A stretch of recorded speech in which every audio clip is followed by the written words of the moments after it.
অসুস্থতার কারণ দেখিয়ে আমাদের বর্তমান যে উপরাষ্ট্রপতি জগদীশ ধনখড়, সম্মানীয় জগদীশ ধনখড়, তিনি ইস্তফা দিয়েছেন।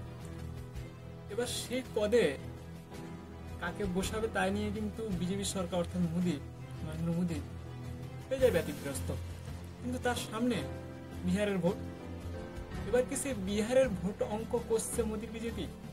এখানে কিন্তু একটা বড় জল্পনা উঠছে, প্রশ্ন থাকছে। কেন একটা নাম শোনা যাচ্ছে যে শশী থারুরের, তিনি কিন্তু বিহারি। তিনি কিন্তু সোশ্যাল মিডিয়ায় যে নামটা শুনতে পাচ্ছি, তিনি কিন্তু এই বর্তমান উপরাষ্ট্রপতির চেয়ারে বসার জন্য কিছুটা এগিয়ে আছে। নমস্কার, আমি দীপাঞ্জন, আপনারা দেখছেন news point Bangla. News point বাংলায় আপনাকে স্বাগত। প্রিয় দর্শক, যে অসুস্থতার কারণ দেখে উপরাষ্ট্রপতি পদ থেকে ইস্তফা দিয়েছেন আমাদের প্রাক্তন উপরাষ্ট্রপতি জগদীশ ধনখড়।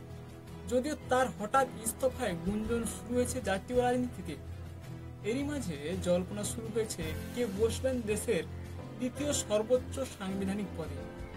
তালিকায় কিন্তু উঠে আসছে একাধিক নাম, যার মধ্যে সর্বপ্রথম রয়েছে নীতিশ ঘনিষ্ঠ জেডিইউর নেতা হরিবংশ নারায়ণ সিং, যিনি বর্তমান রাজ্যসভার ডেপুটি চেয়ারম্যান। আপাতত তাকেই রাষ্ট্রপতির দায়িত্বে এনে বিহারের ভোট বৈতরণী পার করতে আগ্রহ কিন্তু দেখা যাচ্ছে মোদীর বিজেপি সরকারের মধ্যে। দেশের সংবিধান অনুযায়ী যে উপরাষ্ট্রপতির পদ থাকা হলো, তাকে কিন্তু 6 মাসের মধ্যে সরকারকে এই পদে নির্বাচন করতে হয়। এটা কিন্তু নিয়ম, সাংবিধানিক নিয়ম।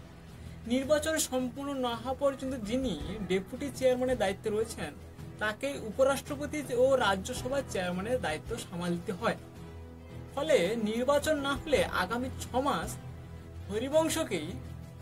হরিবংশকেই সামলাতে হবে তার সমস্ত দায়িত্ব। যদিও তার আগে পাকাপাকিভাবে উপরাষ্ট্রপদে বসানো হতে পারে নীতিশ ঘনিষ্ঠ এই জেডিইউ নেতাকে। রাজনৈতিক মহলের অনুমান অনুযায়ী যেটা বোঝা যাচ্ছে যে চলতি বছরের শেষে বিহারের বিধানসভা নির্বাচন, সেই নির্বাচনকে পাখির চোখ করে বিহারকে খুশি করতে নীতিশের প্রিয় পাত্র হরিবংশের ঝুলিতে যেতে পারে দেশের দ্বিতীয় সর্বোচ্চ সাংবিধানিক পদ।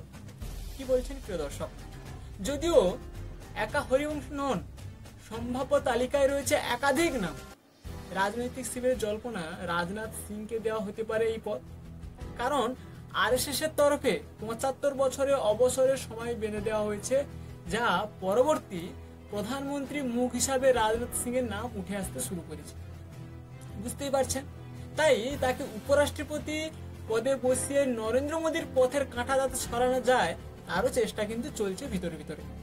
তালিকায় কিন্তু উঠে আসছে আরো যে বিহারের মুখ্যমন্ত্রী নীতিশ কুমারের নাম।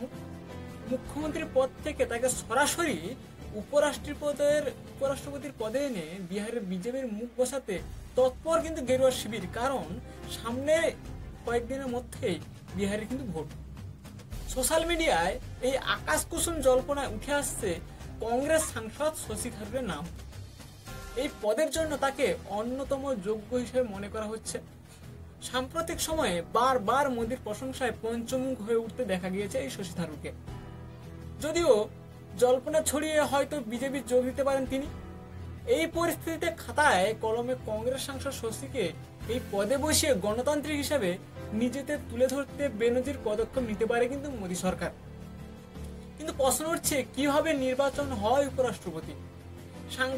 সাংবিধানিক নিয়ম অনুযায়ী উপরাষ্ট্রপতি নির্বাচনে শুধুমাত্র লোকসভা ও রাজ্যসভার সাংসদরা অংশগ্রহণ করেন। মনোনীত সদস্যরা এই নির্বাচনে অংশগ্রহণ করেন।